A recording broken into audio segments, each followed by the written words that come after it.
ਜਦੋਂ मैं ਅੰਮ੍ਰਿਤਸਰ ਦਾ MP ਹੁੰਦਾ ਸੀਗਾ ਤੇ ਰੌਲਾ ਪਾ ਕੇ ਉਦੋਂ ਫਲਾਈਟਾਂ ਸ਼ੁਰੂ ਕਰਾਈਆਂ ਸੀਗੀਆਂ ਤੇ ਇੱਥੋਂ ਬਰਮਿੰਗਮ ਤੇ ਟੋਰਾਂਟੋ ਜਾਂਦੀਆਂ ਹੁੰਦੀਆਂ ਸਬਜ਼ੀਆਂ 10-10 ਗੁਣਾ ਵਿਕਦੀਆਂ ਹੁੰਦੀਆਂ ਸੀਗੀਆਂ। ਹੁਣ ਖਾਂਦੇ ਆ ਉਹ ਬਰਸਲ ਸਪਰਾਊਟ। ਕਿਉਂ ਖਾਣ ਬਈ? ਸਾਡੀ ਗੋਭੀ ਕਿਉਂ ਨਾ ਖਾਣ? ਚਾਹੇ ਉਹ ਆਪਣੀ ਡੈਮੋਕ੍ਰੈਟਿਕ ਤਾਕਤ ਜਿਹੜੀ ਲੋਕਾਂ ਨੇ ਉਹਨਾਂ ਨੂੰ ਦਿੱਤੀ ਹੈ ਉਹ ਵਰਤ ਕੇ, ਚਾਹੇ ਉਹਨਾਂ ਦੇ ਚੁਣੇ ਨੁਮਾਇੰਦਿਆਂ ਨੇ ਲੋਕਾਂ ਦੀ ਤਾਕਤ ਵਰਤ ਕੇ, ਚਾਹੇ ਜਿਹੜੀ ਵਿਧਾਨ ਨੇ ਸੂਬਾ ਸਰਕਾਰਾਂ ਨੂੰ ਤਾਕਤ ਦਿੱਤੀ ਹੈ ਉਹ ਵਰਤ ਕੇ ਸਿਰੇ ਤੋਂ ਸੈਂਟਰ ਦੀਆਂ ਹਦਾਇਤਾਂ ਨੂੰ ਲਾਗੂ ਨਹੀਂ ਹੋਣ ਦਿੱਤਾ। ਚਾਹੇ ਕਾਵੇਰੀ ਰਿਵਰ ਵਾਟਰ ਇਸ਼ੂਜ਼ ਹੋਵੇ, ਚਾਹੇ SYL ਦਾ ਮੁੱਦਾ ਹੋਵੇ, ਸਟੇਟ ਖੜੇ ਰਹੇ ਨੇ ਔਰ ਖੜ ਕੇ ਆਵਾਜ਼ ਬੁਲੰਦ ਕੀਤੀ ਹੈ ਔਰ ਕਿਹਾ ਕਿ ਅਸੀਂ ਨਹੀਂ ਮੰਨਦੇ ਔਰ ਸਿਰੇ ਤੋਂ ਨਕਾਰਦੇ ਹਾਂ ਔਰ ਆਪਣੀ ਸਰਜ਼ਮੀਨ ਤੇ ਇਹ ਲਾਗੂ ਨਹੀਂ ਹੋਣ ਦਿੰਦੇ। CA-NRC ਇਹ ਕਾਨੂੰਨ ਵੀ ਸੈਂਟਰ ਨੇ ਬੜਾ ਰੀਸੈਂਟਲੀ ਪਾਸ ਕਰਕੇ ਲਾਗੂ ਕਰਨ ਦੀ ਕੋਸ਼ਿਸ਼ ਕੀਤੀ, ਪਰ ਕਈ ਸੂਬਿਆਂ ਨੇ ਸਿੱਧਾ ਨਕਾਰਿਆ ਔਰ ਲਾਗੂ ਨਹੀਂ ਹੋਣ ਦਿੱਤਾ। ਸਾਡੇ ਕੋਲ ਬਹੁਤ ਵੱਡੇ ਗਰਾਊਂਡ ਨੇ not only to defy, ਸਿਰਫ ਡਿਫਾਈ ਨਹੀਂ ਕਰਨਾ but to deny। ਬਹੁਤ ਵੱਡੇ ਗਰਾਊਂਡ ਨੇ। ਇਹ ਪਹਿਲਾਂ ਵੀ ਹੋਇਆ ਔਰ ਹੁਣ ਵੀ ਹੋਣਾ ਚਾਹੀਦਾ, ਕਿਉਂਕਿ ਜਿਹੜੇ ਕਾਨੂੰਨ ਨੇ ਇਹ ਅਨਕਨਸਟੀਟਿਊਸ਼ਨਲ ਨੇ, ਇੱਕ ਇਲੀਗਲ ਨੇ, ਦੋ ਇਹ ਸੂਬਿਆਂ ਦੇ ਕਾਨੂੰਨ ਬਣਾਉਣ ਦੇ ਅਧਿਕਾਰ ਦੇ ਉੱਤੇ ਇੱਕ ਬਹੁਤ ਵੱਡਾ ਅਟੈਕ ਹੈ। ਇਹ ਸਾਡੇ ਪੁਰਖਿਆਂ ਦੇ ਦਿੱਤੇ ਫੈਡਰਲ ਸਟਰਕਚਰ ਦੇ ਉੱਤੇ ਬਹੁਤ ਵੱਡਾ ਅਟੈਕ ਹੈ। ਇਹ ਠੀਕ ਹੈ ਕਿ ਅੱਜ ਪੰਜਾਬ ਨੇ ਔਰ ਰਾਜਸਥਾਨ ਨੇ ਅਮੈਂਡਮੈਂਟਾਂ ਕਰਕੇ ਇਹਨਾਂ ਕਾਨੂੰਨਾਂ ਦਾ ਪੁਰਜ਼ੋਰ ਵਿਰੋਧ ਕੀਤਾ, ਹੋਣਾ ਚਾਹੀਦਾ ਸੀ, ਸ਼ਲਾਘਾਯੋਗ। ਲੇਕਿਨ ਸਾਨੂੰ ਪੰਜਾਬ ਦੇ 3 ਕਰੋੜ ਲੋਕਾਂ ਨੇ ਜਿਹੜੀ ਡੈਮੋਕ੍ਰੈਟਿਕ ਪਾਵਰ ਦਿੱਤੀ ਹੈ ਉਹਨਾਂ ਦੀਆਂ ਐਸਪੀਰੇਸ਼ਨਸ ਨੂੰ ਮੀਟ ਕਰਨ ਵਾਸਤੇ ਕੁਝ ਹੋਰ ਮਜ਼ਬੂਤ ਠੋਸ ਕਦਮ ਚੁੱਕਣ ਦੀ ਜ਼ਰੂਰਤ ਹੈ।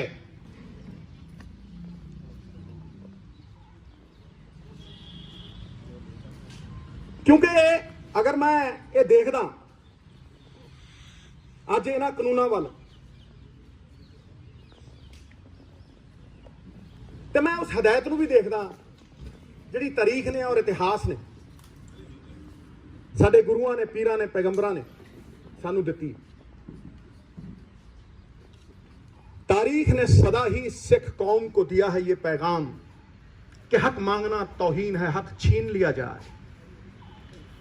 ये हक खोना पैना, क्योंकि कोई भी चीज गैर कानूनी है और मैं थोनू अजे पूरी तरह प्रूव करूंगा कि किस तरह ये तिन्ने काले कानून सूबे के अधिकारां नूं खोंदे है। Unconstitutional, they impinge and impede on the spirit of the constitution. Unconstitutional ने ये तिने काले कानून पंजाब नूं नीलाम, जमीना नीलाम और पंजाब नूं गुलाम बनाने का प्रयास है, जिहड़ा कि कोई पंजाबी स्वीकार नहीं कर रहा। ਉਹਦਾ ਇੱਕ ਪ੍ਰਮਾਣ ਹੈ ਕਿ 2 ਕਰੋੜ ਪੰਜਾਬੀ ਬਾਹਰ ਤੇ 3 ਕਰੋੜ ਇੱਥੇ ਪਾਰਟੀਆਂ ਤੋਂ ਉੱਤੇ ਉੱਠ ਕੇ ਹਰੇਕ ਇਸ ਗੱਲ ਦੇ ਉੱਤੇ ਖੜਾ ਹੈ ਕਿ ਇਹਨਾਂ ਨੂੰ ਲਾਗੂ ਨਹੀਂ ਹੋਣ ਦੇਣਾ, ਇਹਨਾਂ ਨੂੰ ਇੰਪਲੀਮੈਂਟ ਨਹੀਂ ਹੋਣ ਦੇਣਾ। ਇਤਿਹਾਸ ਦੁਹਰਾ ਰਿਹਾ। ਹੁਣ ਮੈਂ ਤੁਹਾਨੂੰ ਇਹ ਦੱਸ ਦਿੰਦਾ कि how are these 3 farm laws unconstitutional and illegal? It's very clear. सब तो पहली चीज कि इन्हां फार्म लॉज का जिहड़ा मेन सबजैक्ट है वो एग्रीकल्चर ते markets. 7th schedule of the constitution clearly says this lies in the domain of the state governments. इस स्टेटां दा अधिकृत एरिया है। 7th schedule constitution दी बड़ी क्लियरली कहती है। हुण एक सेंटर वाले जिहड़े ने एक शब्दां दा जाल बुन के अफसरां द्वारा बनाया होया एक शब्दां दा जाल बुन के ਇਹ ਕਹਿਣਾ ਚਾਹੁੰਦੇ ਆ ਵੀ ਅਸੀਂ ਤੇ ਕਨਕਰੈਂਟ ਲਿਸਟ ਦੇ ਉੱਤੇ ਕਾਨੂੰਨ ਬਣਾਏ, ਉਹ ਚ ਟ੍ਰੇਡ ਏਰੀਆ ਪਾਤਾ। ਇਹ ਕਹਿਣ ਦੀ ਕੋਸ਼ਿਸ਼ ਕੀਤੀ ਵੀ ਟ੍ਰੇਡ ਐਂਡ ਕਾਮਰਸ ਦੇ ਅਧੀਨ ਆਉਂਦੇ ਆ, ਜਿੱਥੇ ਕਿ ਬੜਾ ਕਲੀਅਰ ਹੈ, ਐਬਸੋਲੂਟਲੀ ਕਲੀਅਰ ਹੈ ਕਿ centre of the authority food items ਦੇ ਉੱਤੇ यूज करके साडी एग्रीकल्चर प्रोड्यूस भी हथियाना चाहता। फूड आइटम्स और एग्रीकल्चर प्रोड्यूस ये 2 बिल्कुल अड अड एंटिटीज ने, दे आर सेपरेट एंटिटीज। कणक एग्रीकल्चर प्रोड्यूस है, मैदा फूड आइटम है, बहुत ही डिस्टिंक्ट फर्क है। सरों एग्रीकल्चर प्रोड्यूस है, सरों का तेल फूड आइटम है। ਇਹ ਡੀਮਾਰਕੇਟ ਕਰਨ ਵਾਲੀਆਂ ਗੱਲਾਂ ਨੇ ਜਿਨ੍ਹਾਂ ਦੀ ਆੜ ਦੇ ਵਿੱਚ ਸ਼ਬਦ ਜਾਲ ਬੁਣ ਕੇ ਇਹ ਜ਼ੰਜੀਰਾਂ 'ਚ ਜਕੜ ਰਹੇ ਸਨ। ਜ਼ੰਜੀਰਾਂ ਚਾਹੇ ਸੋਨੇ ਦੀਆਂ ਹੋਣ, ਚਾਹੇ ਲੋਹੇ ਦੀਆਂ ਹੋਣ, ਚਾਹੇ ਕਾਨੂੰਨਾਂ ਦੀਆਂ ਹੋਣ, ਇਹ ਬੰਦੇ ਨੂੰ ਗੁਲਾਮ ਬਣਾਉਂਦੀਆਂ ਨੇ, ਸੂਬਿਆਂ ਨੂੰ ਗੁਲਾਮ ਬਣਾਉਂਦੀਆਂ ਨੇ, ਫੈਡਰਲ ਸਟਰਕਚਰ ਨੂੰ ਖਤਮ ਕਰਦੀਆਂ ਨੇ। ਟੁੱਟ ਜਾਵਣਗੀਆਂ ਜ਼ੰਜੀਰਾਂ, ਤਾਲੇ ਖੁੱਲ ਜਾਣਗੇ। ਜਿਹੜੇ ਪੰਜਾਬ ਦੀ ਆਜ਼ਾਦੀ ਨਾਲ ਟਕਰਾਉਣਗੇ ਕੱਖਾਂ ਵਾਂਗ ਰੁਲ ਜਾਣਗੇ। ਪਹਿਲਾਂ ਨਹੀਂ ਕਦੇ ਜੰਗ ਹਾਰੀ ਫਾਰਮਰਾਂ ਨੇ, ਹੁਣ ਵੀ ਨਹੀਂ ਹਾਰੀ। ਅੱਗੇ ਚੱਲਦੇ ਆਪਾਂ। ਮੈਂ ਤੁਹਾਨੂੰ ਉਦਾਹਰਣ ਦਿੰਨਾ, ਐਗਜ਼ਾਮਪਲ ਦਿੰਨਾ। Farmers produce trade and commerce promotion facilitation act ਦੁਆਰਾ ਕਿ ਇਹ ਕਾਨੂੰਨ ਕਿਸ ਤਰ੍ਹਾਂ ਕੰਪਲੀਟਲੀ ਇਲੀਗਲ ਨੇ। ਸੈਂਟਰ ਦੀ ਸਰਕਾਰ ਨੂੰ ਕੋਈ ਅਧਿਕਾਰ ਨਹੀਂ ਸਟੇਟ ਦੀ ਜਿਹੜੀ ਇੰਟਰਾ ਸਟੇਟ ਪ੍ਰੋਡਿਊਸ ਹੁੰਦੀ ਹੈ ਉਹਦੀ ਸੇਲ ਪਰਚੇਜ਼ ਦੇ ਉੱਤੇ ਸੈਸ ਲਾਉਣ ਦੀ, ਲੈਵੀ ਲਾਉਣ ਦੀ, ਕਿਸੇ ਵੀ ਤਰੀਕੇ ਦਾ ਫੀ ਲਾਉਣ ਦੀ। Section 6 of the act encroaches on the state's right to charge market fee, cess, levy in its territory, which again is in the competence of the states. ਇਹ ਸਟੇਟਾਂ ਦੇ ਅਧਿਕਾਰ ਨੇ। ਇਹ ਪਿਛਲੇ ਦਰਵਾਜ਼ੇ ਤੋਂ ਐਂਟਰੀਆਂ ਕਰਦੇ ਆ ਸ਼ਬਦ ਜਾਲ ਬੁਣ ਕੇ।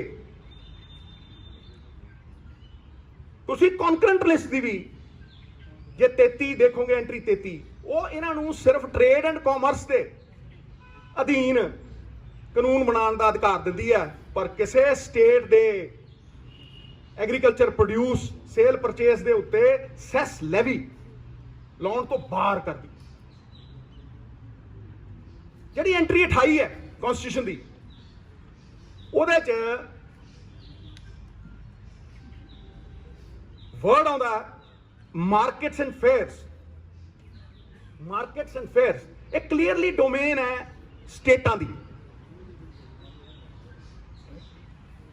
ਇੱਕ ਟ੍ਰੇਡ ਏਰੀਆ ਵਰਡ ਯੂਜ਼ ਕਰਤਾ ਜੀ ਸੈਂਟਰ ਸਰਕਾਰ ਨੇ, ਟ੍ਰੇਡ ਏਰੀਆ। ਅੱਜ ਤੱਕ ਪ੍ਰੂਵ ਨਹੀਂ ਕਰ ਸਕਿਆ ਵੀ ਕਨਸਟੀਟਿਊਸ਼ਨ ਦੇ ਵਿੱਚ ਟ੍ਰੇਡ ਏਰੀਆ ਨਾਮ ਦਾ ਕੋਈ ਸ਼ਬਦ ਹੈ।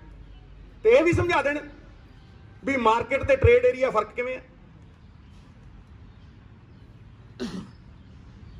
ਕੋਈ ਫਰਕ ਨਹੀਂ। Entry 28 markets and fairs are domain of the state to ਲੈਜਿਸਲੇਟ।